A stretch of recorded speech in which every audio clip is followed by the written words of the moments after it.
G'day ladies and gentlemen, and welcome back to another Bitcoin update. No camera today, unfortunately. It is extremely late at the time of me recording this video. We'll be back with a camera tomorrow. I do have a few important things to update you on regarding Bitcoin. We have seen excellent weekly and monthly candle closes as outlined as a likely probability in yesterday's video. We saw a weekly candle close above 28.6k, above that yellow line, which is the critical support region for the entire bull market. And of course, if we really wanted to simplify the entire market and the entire kind of chart of Bitcoin in a couple of easy swoops, all we really need to do is this. Draw a massive green box between 70k and 28.6k, and draw a massive red box between, anywhere under 28.6k. And you can see pretty simply that this right here is the bear market territory, and this right here is the bull market territory. Now, that's not to say Bitcoin is in a bull market, okay? But it is to say it has re-entered the territory in which it was historically very bullish within, okay? And more specifically, crypto as a whole has re-entered that territory, because it's not just Bitcoin, it's crypto as a whole. So it's good to see a weekly candle close above that level, as we can recognize that is a weekly candle support zone. And so the fact that we're deviating below it right now within this weekly candle is, I'm not going to say it's irrelevant, because it could be relevant. Of course, we have done it before, but it's not as relevant as people might come to believe if they didn't understand the importance of this support zone at 28.6. This deviation we're seeing below it, I don't think is a confirmed breakdown as of yet. Yes, we have broken down from this uptrending yellow line from October. Actually, I'll make that line a different color so you guys can see which one I'm talking about here. I'll make it blue, dark blue for the sake of argument here, and just for clarity, I should say. That dark blue line that stemmed back from October, that 6-month support line, has been lost quite decisively. We had a small fake out below it, and then we got back above it, we faked out below it again, and right now I think it's pretty safe to say that line is no longer of much relevance to Bitcoin. We can actually go ahead and delete that line at this point in time, but we do have a new support line forming, and this is a line I've identified within the last few hours on Bitcoin. If we go to the 4-hourly chart, we zoom out. What is Bitcoin doing? Well, it's forming a brand new uptrending support line, and that support line is stemming from all the way back here on the 12th of March 2023 and coming all the way through to the recent wicks we've seen in the last week or so. And as you can see, as of right now, as of the time of recording this video, now it could be different by the time I release it, we are holding that support zone quite heavily. We're seeing, if we go to the 15-minute chart, for example, we could probably get a better view of what's actually happening here. That support zone is very much relevant. It's very freshly retested. It's not very, decisive as to what's going to happen specifically. It's too fresh to know, right? We haven't actually formed any structures on top of the support zone. If we start forming a bearish pennant on top of it, right, then it's pretty safe to say we'll be moving for downside. But as of right now, you can have some sort of assurance in the fact that Bitcoin does have some support here, and it's not just going to plummet straight to this green support box. I do also want to say that, even if it does plummet to the green support box, even if it does go down to this 26.7k to 25.2k region, I don't think that's a bad thing at all. I've said over and over and over again, I think the kind of lowest level Bitcoin can go and still look very, very good on a macro scale. Not even on a macro scale. I think macro scale looks good regardless of the 4-year cycle, but on a medium term scale, I should say, is 25.2k. So long as we hold that level, we're fine. I genuinely believe that. And so, yeah, look, we could go down further. And yes, that would diminish. And the reason why we don't want to do that, right, is because that would diminish the value of this 28.6k level. If Bitcoin wants to go down further and break down and retest this level, even if it bounced, even if it went back upwards, it would make the charts messy, because as of right now, okay, the most important level Bitcoin has is 28.6k. If we continue seeing fake outs up and down below it, just like what we saw last week and this week currently, it's not going to become that important anymore. It's going to become less and less relevant, and hence we'd have to look for a new zone to label as the most important zone. I've been saying 28.6k on Bitcoin has been the most important zone Bitcoin has since we broke down from it back here in May 2022.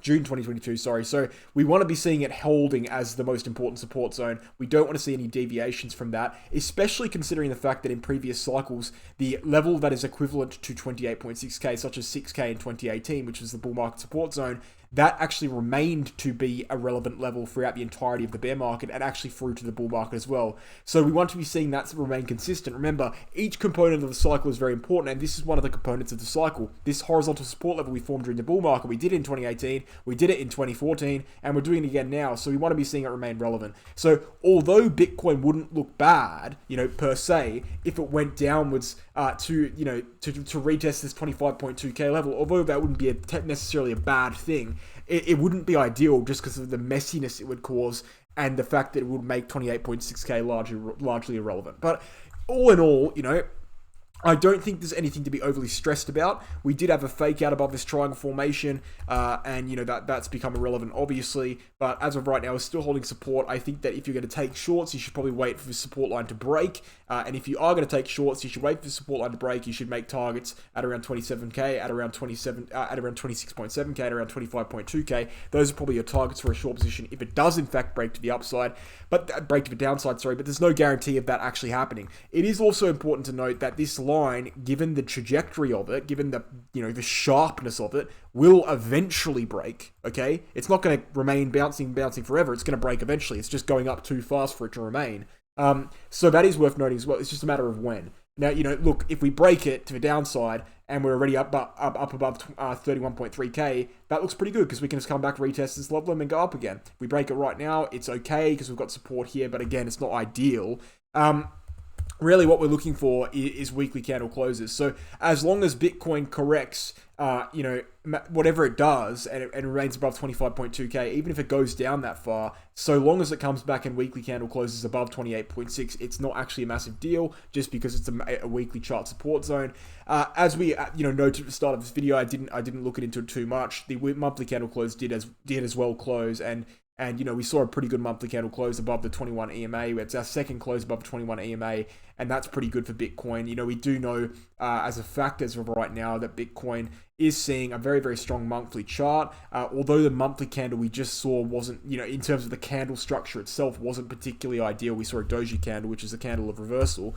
We can actually override that information and look at, what's been going on in terms of the monthly chart, in terms of the in terms of basically the RSI here on the monthly chart. What we've seen on Bitcoin is a bullish cross between the RSI moving average, 14 moving average, and the actual RSI price chart. If we're looking at times I've seen this historically, let's just circle them. We can see that Bitcoin historically has gone upwards after this happening. So this happening again is very good for a macro scale. Obviously that doesn't clarify what's going to happen in short term. Monthly chart in no circumstance clarifies what's going to happen in short term. It's simply too much of a diluted view, but it does give us a good indication that long term Bitcoin is on track, Bitcoin is doing well.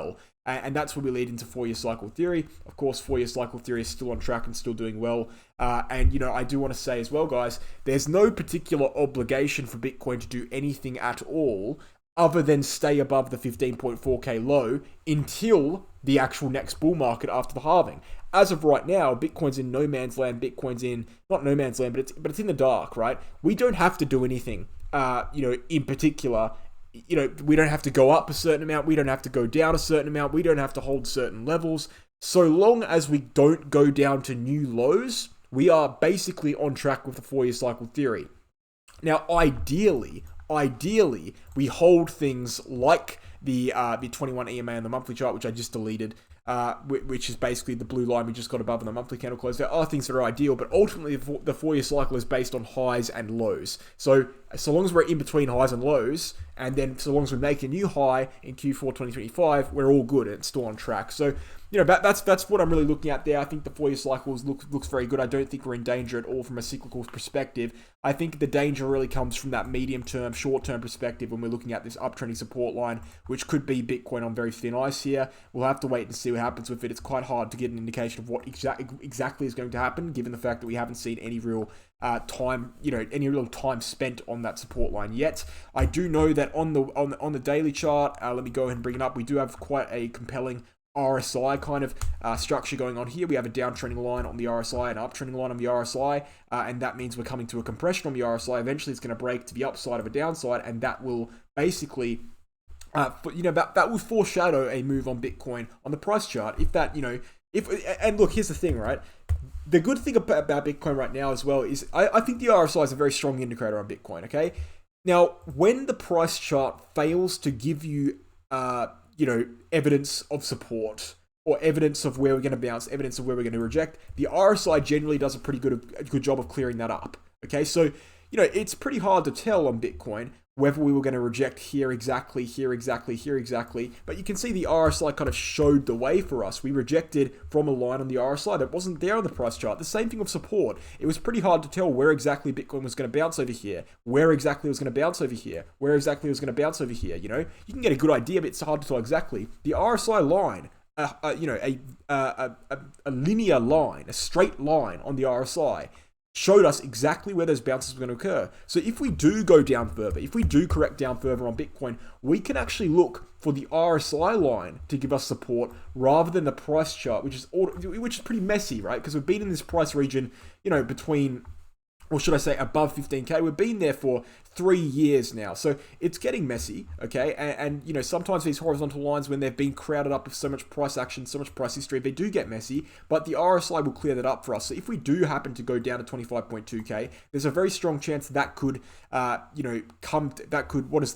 happen simultaneously at the same time as we come down and test this RSI support, and that will give us extra bouncing strength, and that will zoom us to the upside. We've also got bull market support band in that region. So ultimately, the point I'm trying to make here is that, even if we do go down, and this is a point I've been repeating for a while now, even if we do go down, it doesn't actually look particularly scary at all. I think Bitcoin does have room to correct. So long as we keep getting the weekly candle closes in the places we need them, it's fine. It doesn't actually result in anything. It's just healthy corrections. And in fact, it could very well be healthy. So it looks, not too bad in my opinion. It's important to note we have found out that the Bitcoin has that newfound correlation with gold, and on the gold chart, gold is finding support at the exact same time here on this triangle formation of a daily chart as Bitcoin's finding support. So we'll see what happens if gold breaks down. Bitcoin's likely to break down. If gold holds support, Bitcoin's likely to hold support. That's another thing you can look at if you're a trader. You're trying to catch the price action early. I do want to also note that in this time of Bitcoin going downwards on a daily chart, we are seeing the S&P 500 going upwards, and that's just further proving the fact that there is a strong deviation happening between the S&P 500 and Bitcoin,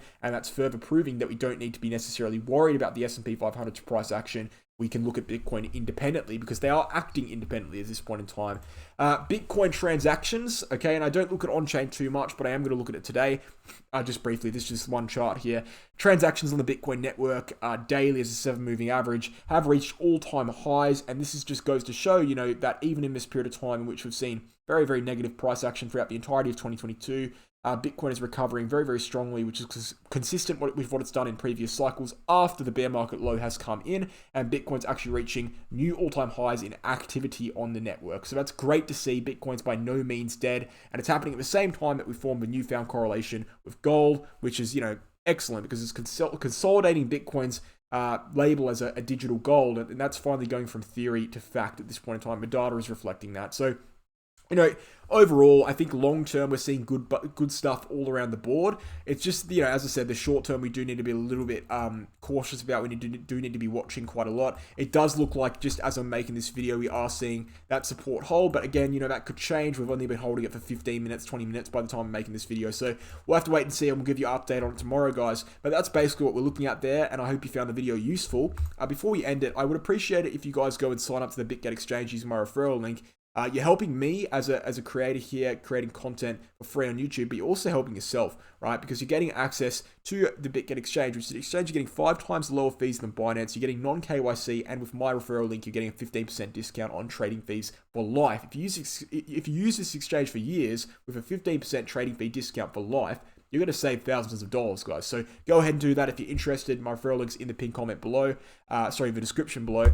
And then, Crypto Academy, a course I developed with Megawell Crypto. You want to learn how to trade, this is the place you can do it. All the information's on the website. We've got a blurb, we've got the unit details, and we've got our email address if you have any questions. All that's on the website. Go ahead and check that out. And finally, the VIP group. Guys, if you want to join the VIP group, we post altcoin trading signals sub-daily in VIP. It's 100 USD for 3 months, which is a bargain. It's just about $1 a day. And given the information, you're given in that group, I think that's an absolute steal. You don't have to take my word for it, guys. You can check out the trading results. I've released 6 months of trading history. Every single trade we have taken in the VIP group has been released, the results for those trades. And let me tell you, they've been extraordinarily profitable. But, again, don't take my word for it. Go ahead and check out the results for yourself and go ahead and see if you want to sign up for that group. It's up to you. Thank you guys for watching. I hope you enjoyed the video, and I'll catch you in the next one. Cheers.